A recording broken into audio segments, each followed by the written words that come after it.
Have you ever wondered why blood is red, why leaves are green, or how cancer drugs are designed to target tumor cells with pinpoint precision? The answer, perhaps surprisingly, lies in a branch of chemistry built around metal atoms surrounded by a carefully arranged crowd of molecules. Welcome to Coordination and Organometallic Chemistry, one of the most colorful, literally and figuratively, fields in all of chemistry.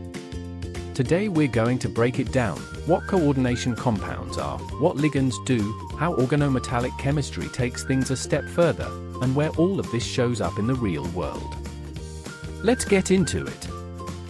At the heart of coordination chemistry is a simple but powerful idea: a metal atom or ion sitting at the center, with a collection of molecules or ions arranged around it, like a king surrounded by courtiers. This central metal plus its surrounding group forms what we call a coordination compound, or a complex. The surrounding molecules aren't just decoration.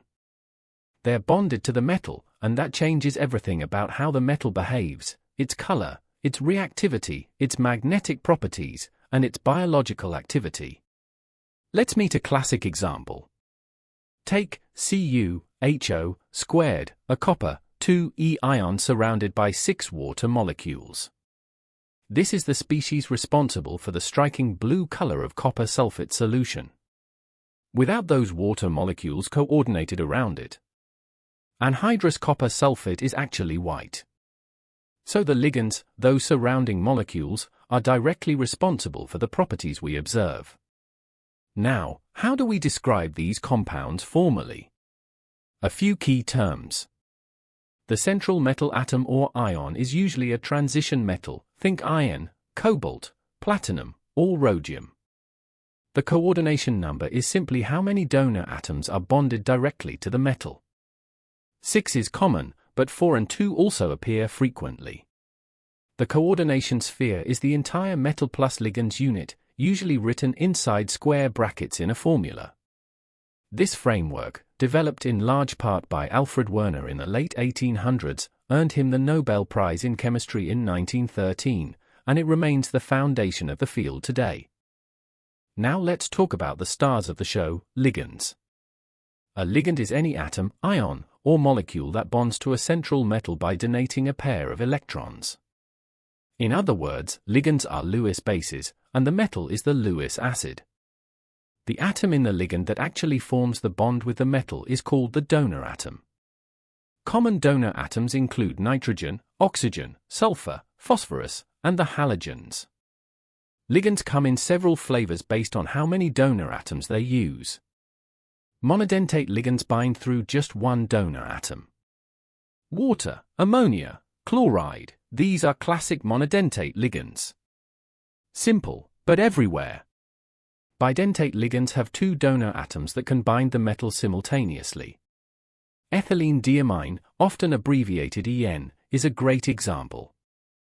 It wraps around the metal using 2 nitrogen atoms, forming a 5-membered ring. This ring formation is called chelation, from the Greek word for chlor. Chelate complexes tend to be significantly more stable than their monodentate equivalents, a phenomenon known as the chelate effect. And then there are polydentate ligands, ligands with many donor atoms. The most famous is EDTA, ethylenediamine tetraacetic acid, which can bind a metal through 6 donor atoms at once, essentially engulfing it. EDTA is used in medicine to treat heavy metal poisoning, in food preservation, and in countless industrial processes. The nature of the ligand, its donor atoms, its charge, its size, profoundly influences the resulting complex. Ligands that cause a large splitting of the metal's d orbitals are called strong field ligands, like carbonyl or cyanido, while those that cause less splitting are weak field ligands, like chlorido or fluorido.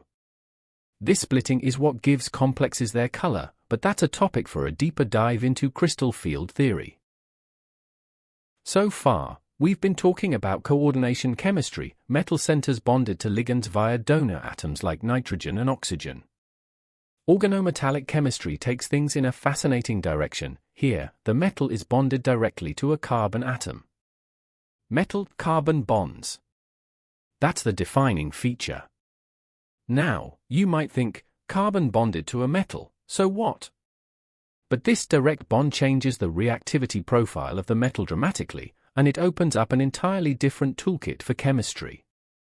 The simplest organometallic compounds are metal carbonyls, complexes where carbon monoxide, CO, acts as a ligand. Nickel tetracarbonyl was one of the first to be discovered, back in 1890. CO is actually a remarkably good ligand. It donates electron density to the metal, and the metal donates electron density back into company's antibonding orbitals. This backbonding makes for an unusually strong interaction. But things get truly beautiful with sandwich compounds.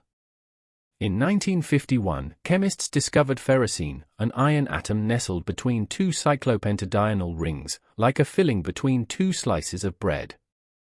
The bonding involves the entire pi system of both rings interacting with the metal simultaneously. This was unlike anything chemists had seen before, and it helped ignite the modern field of organometallic chemistry. Ferrocene's discovery earned a Nobel Prize in 1973 for Ernst Otto Fischer and Geoffrey Wilkinson, and it inspired an entire family of metallocene compounds, many of which are now used as catalysts in industrial polymer production. Another cornerstone is Z's salt, trichloroethylene platinate, 2-anion, where ethylene, an alkene, coordinates to platinum through its double bond. The pi electrons of ethylene interact with the metal, and the metal backdonates into the alkene's antibonding orbital. This kind of interaction is fundamental to understanding how many catalytic cycles work. So why should undergrads care? Because coordination and organometallic chemistry is everywhere. Medicine. The most famous example is cisplatin, cis-diaminodichloroplatinum, 2. This small, elegant coordination compound revolutionized cancer treatment when it was discovered in the 1960s. It works by binding to DNA in tumor cells and cross-linking the strands, triggering cell death. Dozens of platinum-based chemotherapy drugs now exist, and the story of their development is a triumph of inorganic chemistry applied to medicine. Catalysis. The Haber-Bosch process, which feeds roughly half the world's population by converting nitrogen gas into ammonia for fertilizer, relies on iron-based catalysts that coordinate nitrogen. The Wacker process, converting ethylene to acetaldehyde, uses a palladium complex. And the Ziegler-Natta catalysts, metallocene-based systems, are responsible for much of the polyethylene and polypropylene plastic produced globally today. Biochemistry. Hemoglobin, the protein that carries oxygen in your blood, contains heme, an iron coordination complex, at its core. The iron sits at the center of a porphyrin ring and binds oxygen reversibly. Chlorophyll, which powers photosynthesis, is a magnesium coordination complex. Vitamin B12 is built around cobalt. The chemistry of life is, in large part, the chemistry of metal complexes. Imaging and diagnostics. Gadolinium complexes are widely used as contrast agents in MRI scans. Technetium complexes are used in nuclear medicine imaging. The design of these agents is a direct application of coordination chemistry principles. So there you have it, a tour through one of chemistry's most visually striking and practically powerful fields.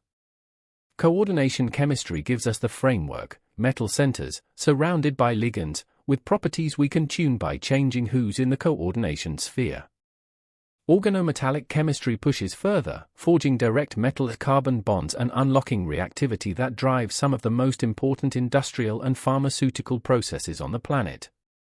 And running through all of it, from the blue of copper sulfate to the red of blood to the mechanism of a cancer drug, is this beautiful interplay between metal atoms and the molecules that bind to them. If you want to go deeper, the next stops are crystal field theory, the trans influence, and catalytic cycles, all of which build directly on what we covered today. If this helped you, hit like and subscribe, and drop a comment with which topic you'd like us to tackle next. See you in the next one.